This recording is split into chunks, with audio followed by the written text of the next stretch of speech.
about migrants in the Channel, and inspectors have reported that migrants are still being held in very poor conditions, despite the Home Office assuring us that they would implement significant improvements. The inspectors' findings highlighted problems, including lone children being held with unrelated adults for days, injuries going untreated and undetected, and women being unsupported after reporting rape. The inspectors were at migrant detention centres in Kent on behalf of the Inspectorate of Prisons and the Dover and Heathrow Independent Monitoring Boards. Well, let's go to our Home Affairs and Security editor, Mark White, who is in Dover for us this morning. Mark, very good morning to you. I believe there are concerns that we could well see quite a significant movement across the Channel again today. Yes, we are seeing that already. It started actually at 10:30 last night with the first of these small boats pushing off from a beach in northwestern France. It was eventually intercepted first by a French vessel who effectively escorted it into UK waters. Then it was picked up by the Dover lifeboat and those migrants landed here at Dover around about 3 a.m. And since then there have been other incidents, again involving the Dover lifeboat and Border Force vessels as we speak. There are a number of ongoing incidents in the Channel. We're expecting it to be another significant day of migrant activity. So already today about 65 migrants have been landed here in Dover, but as I say, those other incidents still ongoing, and throughout the day there will inevitably be more sightings.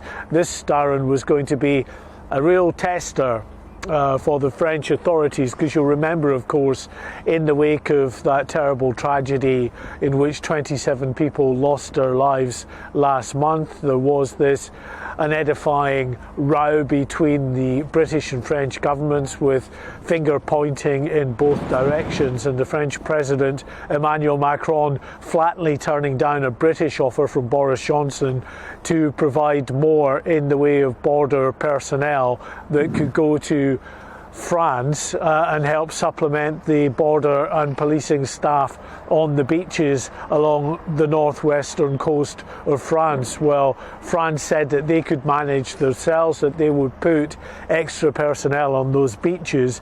As I say, this is the first big tester, and it looks like quite significant numbers are still managing to leave French shores to head into the Channel for that voyage across to the UK, Darren.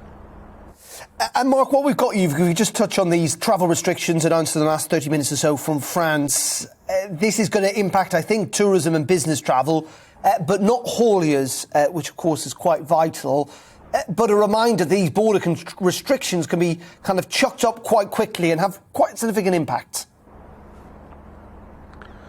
Yeah, I think there will be quite a big impact here in Dover and other ports leading to France. Where we are actually is just by a lorry park down by the harbour, and things, of course, running smoothly at the moment. But I was here last December, round about this time, when the French slapped on restrictions again for travel to and from France. Then, of course, if I remember rightly, it was the Kent variant that was exercising French authorities.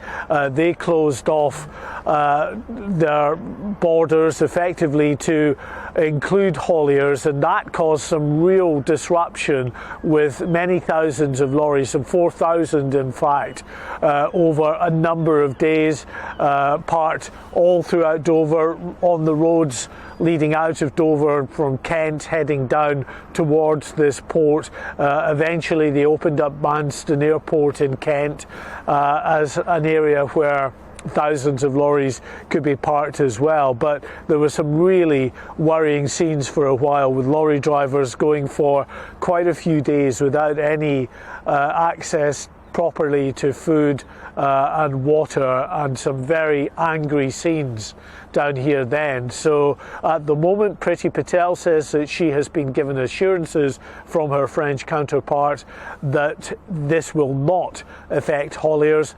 But as always with coronavirus, as we've seen previously, that can change.